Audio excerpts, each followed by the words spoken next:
warahmatullahi wabarakatuh. Hai teman-teman, apa kabar? Pada kesempatan ini, saya akan berbagi materi tentang fungsi produksi dua input variabel. Sebelumnya, izin memperkenalkan diri. Nama saya Denny Maksum Arya, NPM 1963031001 dari Pendidikan Ekonomi 2019, kelas A Universitas Lampung. Oke, langsung saja kita mulai materinya. Fungsi produksi dua input variabel.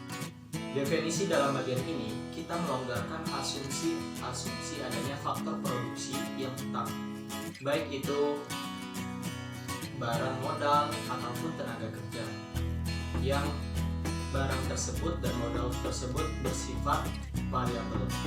Namun, yang harus diingat teman-teman, pelonggaran asumsi ini masih tetap terlalu menyederhanakan persoalan.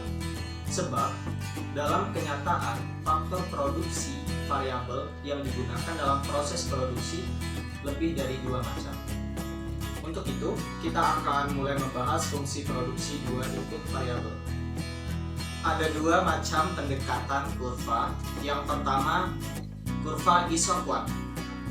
Isoquant adalah kurva yang menggambarkan berbagai kombinasi penggunaan dua macam faktor produksi variabel secara efisien dengan tingkat teknologi yang menghasilkan tingkat produksi yang sama. Ciri dari isoquant adalah yang pertama, mempunyai kemiringan yang negatif. Yang kedua, semakin ke kanan, kedudukan isoquant menunjukkan semakin tinggi jumlah output. Yang ketiga, isoquant tidak pernah berpotongan dengan isoquant lainnya. Dan yang keempat, isoquant cembung ke titik origin.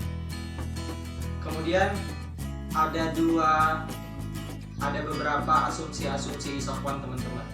Asumsi isoquant yaitu yang pertama, asumsi konektivitas atau connectivity. Asumsi konektivitas atau connectivity analogi dengan asumsi pada pembahasan perilaku konsumen, yaitu kurva indiferensi yang menurun dari kiri atas ke kanan bawah atau downward sloping. Ini menunjukkan produsen dapat melakukan berbagai kombinasi penggunaan dua macam faktor produksi untuk menjaga agar tingkat produksi tetap. Kemudian yang kedua, penurunan nilai MRTS atau diminishing of MRTS. Sama halnya dengan konsumen, produsen menganggap makin mahal faktor produksi yang semakin langka. Itulah sebabnya mengapa nilai MRTS makin menurun. Dalam kasus-kasus tertentu, nilai MRTS akan konstan atau nol. MRTS konstan bila kedua faktor produksi bersifat substitusi sempurna. Yang ketiga, hukum pertambahan hasil yang semakin menurun atau the law of diminishing return. Yang keempat, daerah ekonomi yang ekonomis atau relevance range of prediction. Pada saat membahas model produksi satu faktor produksi variabel, telah disimpulkan bahwa daerah produksi ekonomis perusahaan adalah daerah tahap 2. Prinsip yang sama berlaku untuk model produksi dua faktor produksi. Di sini saya akan menjelaskan juga tentang perubahan output karena perubahan skala penggunaan produksi atau return scale.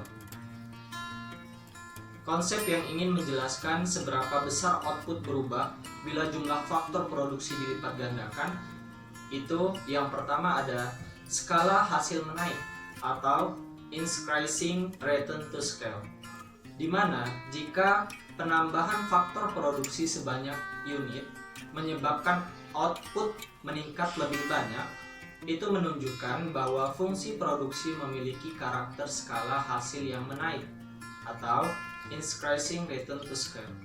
Yang kedua, skala hasil konstan atau constant return to scale, yang dimana jika pelipat gandaan faktor produksi menambah output sebanyak 2 kali lipat juga, maka dapat dipastikan Fungsi produksi memiliki karakter skala yang konstan, di mana faktor produksi yang ditingkatkan mencapai hasil yang sama dengan pelipat gandaan faktor tersebut tadi.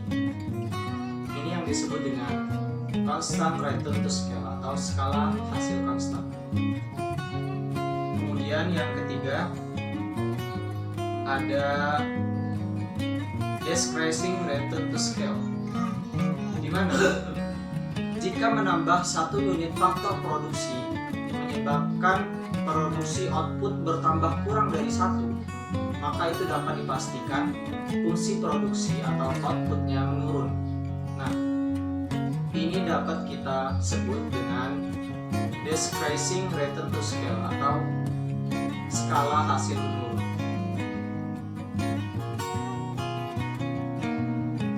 Baik, kurva isokos atau garis biaya sama. Isokos adalah suatu kurva yang menggambarkan biaya yang dikeluarkan oleh produsen dalam rangka berproduksi dengan menggunakan beberapa faktor input tertentu. Nah, isokos membatasi dan membedakan kemampuan produksi dan produsen. Semakin besar isokosnya, maka makin besar pula hasil yang dapat diperoleh. Sebaliknya, semakin kecil isokos, maka semakin kecil pula hasil input yang akan diperoleh. Contoh kurva isokwan. Kurva isokwan merupakan tempat kedudukan titik-titik yang menunjukkan kombinasi dua faktor produksi guna menghasilkan tingkat produksi yang sama.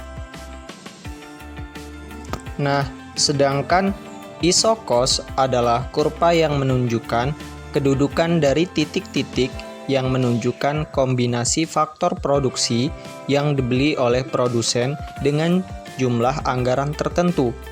Kombinasi penggunaan ciri-ciri kurva isokos sama dengan budget line atau kurva garis anggaran dalam teori perilaku konsumen. Terima kasih teman-teman, sekian materi yang bisa saya sampaikan. Semoga bermanfaat, mohon maaf bila ada kesalahan.